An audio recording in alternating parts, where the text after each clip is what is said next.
Meus irmãos e irmãs, nós vamos ouvir uma breve saudação com o amado diácono, irmão Valentim.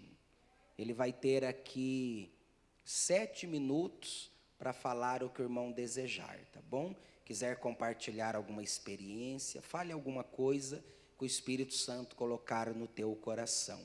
E após o servo do Senhor, os jovens já podem exaltar a Deus. Aleluia! Glória a Deus. Quantos aqui já conhecem o irmão Valentim?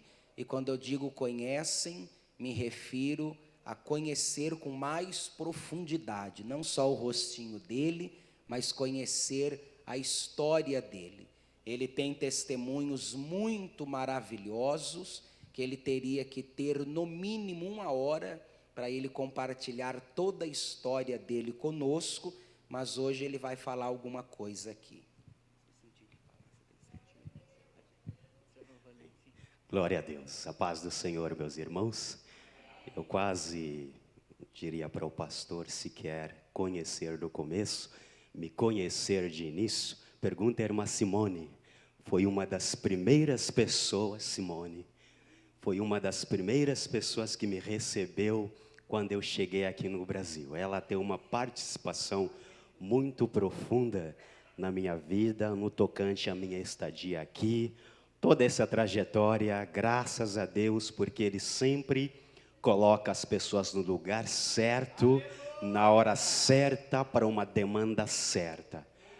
E glória a Deus por isso, eu sempre nas minhas orações tenho louvado muito a Deus pela serva do Senhor. Não tem como, pastor, eu me esquecer da participação dela e de muitos irmãos que me conhecem desde quando eu cheguei aqui no Brasil, que também sabem muito bem nessa mudança que ocorreu, até inclusive no meu jeito de falar, né? Mas glória a Deus, porque o Senhor é bom e a sua misericórdia dura para sempre. E rapidamente, de forma resumida, só gostaria de compartilhar um pouquinho daquilo que eu creio que é um ponto fundamental na vida de todo cristão. Quando nós falamos de confiança, parece que é algo que precisa ser, sim, de fato entendido, não só na superficialidade da terminologia da palavra confiar.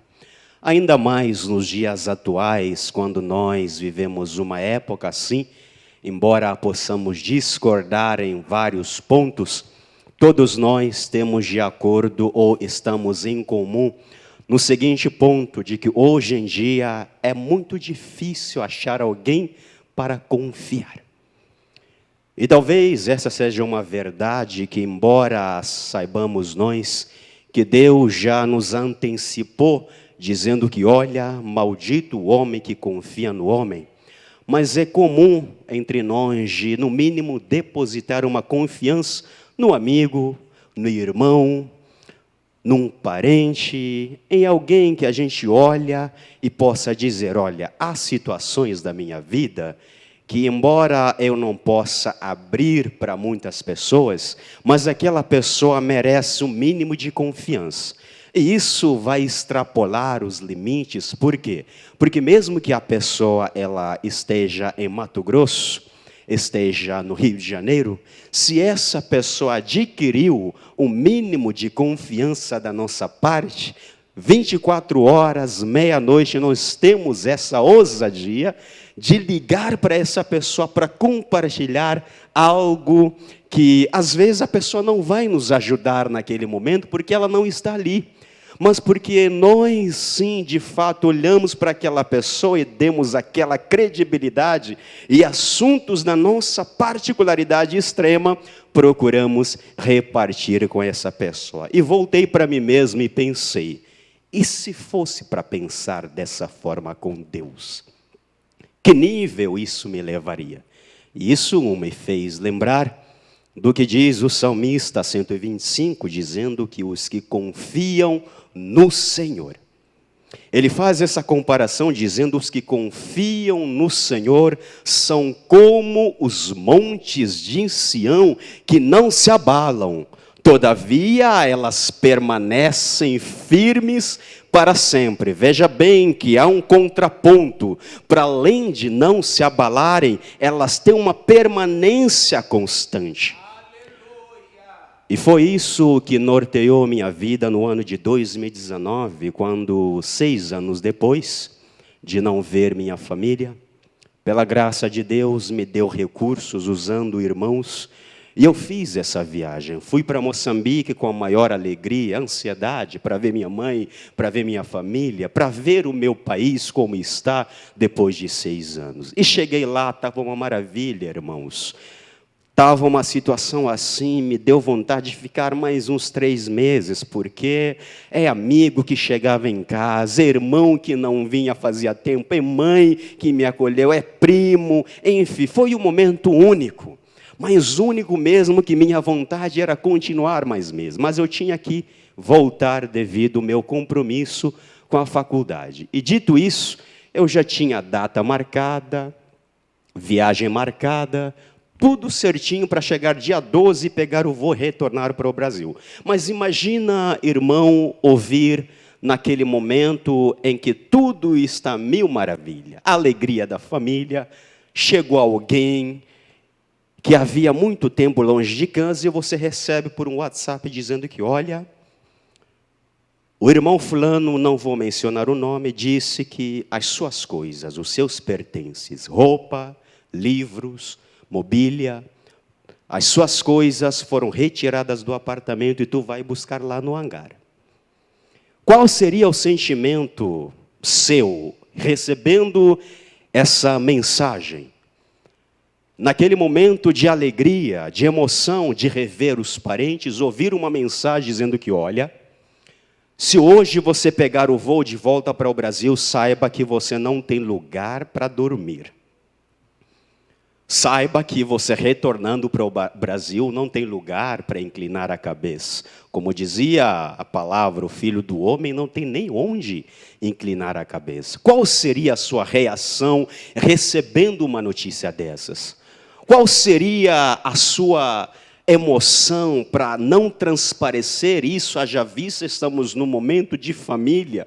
Minha mãe está ali, fazia muito tempo, ela teve lutas, eu tive lutas, mas aquele momento foi um momento precioso. Todavia, sempre o inimigo vai insistir em querer nos derrubar, independentemente de onde nós estivemos. E eu recebi essa mensagem, e eu voltei para minha mãe e eu disse, olha, eu acho que eu vou ficar por aqui, porque a pegada é pesada. Já faz uns 6 anos, venho lutando, é uma luta constante, a gente vem pelejando, e parece que quanto mais a gente luta, as coisas não avançam. Mas é importante a participação dos pais na vida dos filhos, porque naquele momento uma palavra da mãe ou do pai pode mudar o curso da situação. E naquele momento minha mãe, como se ela soubesse que isso é obra maligna, ela falou, de jeito nenhum, você volta para lá. Mas eu falei, mulher, tu não sabes para onde eu vou, o Filho do Homem não tem nem onde inclinar a cabeça. Mas aí o Espírito Santo falou no meu coração, e eu catei as palavras da minha mãe, eu disse que eu volto para o Brasil. E eu peguei o voo, atrasou o primeiro dia, segundo dia de Maputo para Lisboa, Maputo capital de Moçambique, cheguei em Lisboa, atrasou mais uns dias, e eu cheguei aqui no Brasil, cheguei em Guarulhos, peguei o ônibus, cheguei aqui em Maringá, 3 horas da madrugada, eu tive que dormir na rodoviária, porque não tinha onde ir dormir. Aonde eu morava, as minhas coisas foram retiradas, já tinha lá outra pessoa. E no dia seguinte, aguardei, já eram 9 horas da manhã, eu fui lá na universidade, pedi um lugar para inclinar a cabeça, pelo menos uns 2 dias, para conseguir me ajeitar. E isso não tinha como recuperar os meus pertences, porque estavam lá no hangar, não tinha condições, não tinha dinheiro, não tinha emprego, não tinha nada. Mas aí sim, eu volto ao que eu disse, há coisas que só irão mudar a nossa vida quando elas são entendidas na profundidade. Os que confiam no Senhor são como os montes de Sião. Os ventos sopram de um lado para o outro e às vezes a intensidade de um vento há alguns montes que cedem. E Deus faz essa comparação dizendo que, olha, ainda que seja a intensidade do monte, se a sua vida está fundamentada em mim, seja o vento que for, nada disso irá te abalar, porque quem te sustenta sou eu, o Senhor Deus dos exércitos. E foi essa a palavra que me conduziu. Eu passei 2 meses sem emprego, de um lado para o outro, dormindo aqui, dormindo lá, mas eu sempre acreditei o que diz Eclesiastes: há tempo para todas as coisas.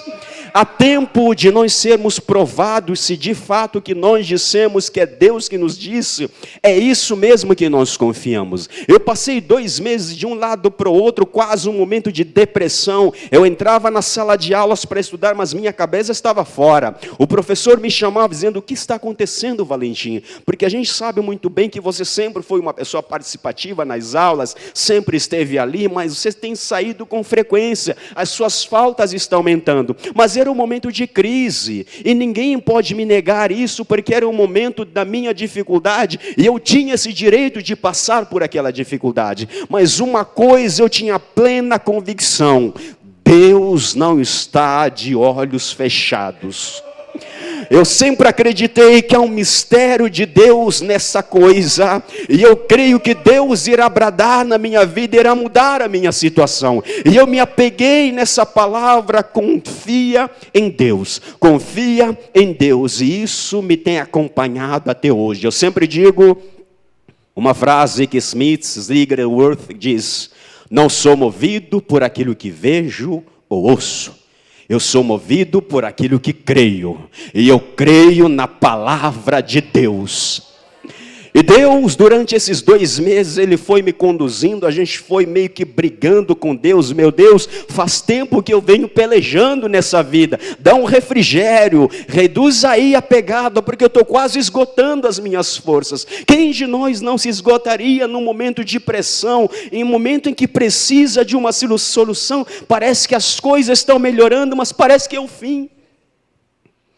Passado 2 meses, eu estava ali sempre na porta do RH, pedindo uma vaga de emprego, e eu sempre falava para aquelas moças: vocês não estão entendendo, eu estou precisando de emprego, seja o que for, seja para ser porteiro, seja para qualquer coisa, o que for, eu estou desesperado. Mas quando chega a hora em que Deus não quer fazer alguma coisa, Ele não vai fazer.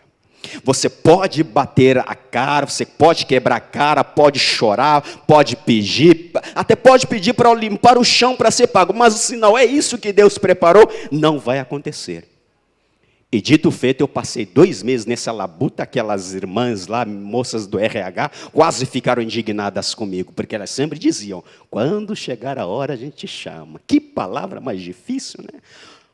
No momento em que você precisa, a pessoa diz que quando chegar a hora a gente chama. É aquele negócio que dá vontade, e a gente fala: mas olha o que eu estou sofrendo.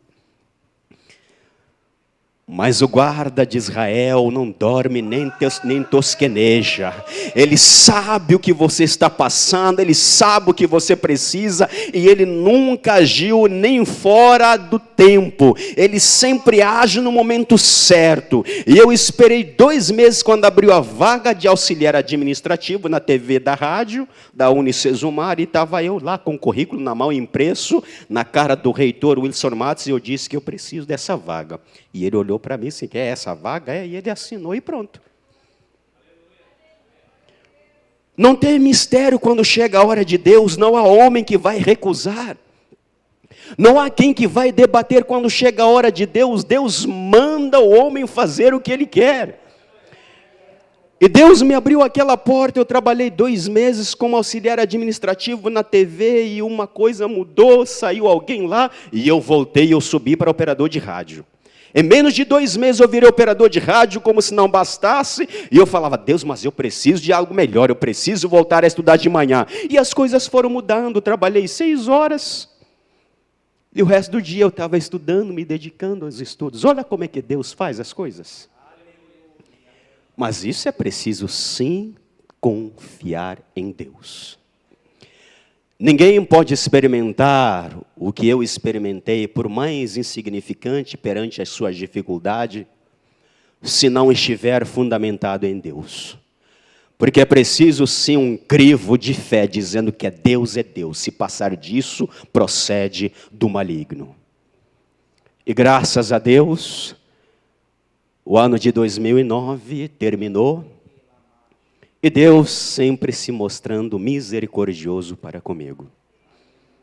É muita coisa que a gente vem passando e a gente olha para certos problemas e diz que aquilo eu já tiro de letra, é tanta coisa que a gente vem apanhando, mas Deus sempre esteve presente. E hoje, para a glória de Deus, eu vou para o 4º ano, e mais, pastor, é engraçado, né? Eu comecei a trabalhar e tal, menos de um ano já estou de férias, já me deram férias, me mudaram para lá para ser cinegrafista, e voltaram para trás dizendo que não, a gente vai te dar férias, você fica 20 dias em casa, e férias dia 15 agora, eu tenho que voltar, nem sei para onde trabalhar. Mas Deus sempre me manteve, sempre sustentado. E outra coisa, eu preciso dizer isso. A participação da igreja na vida das pessoas parece que muitos não enxergam, mas ela é muito importante.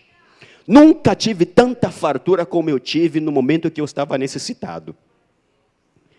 Parece que é aquele momento que você diz: Deus, o que eu preciso não é comida, é emprego. Mas Deus diz: não, calma, eu sei que você precisa disso, de emprego. Mas, meu querido, fica tranquilo, porque de fome você não vai morrer.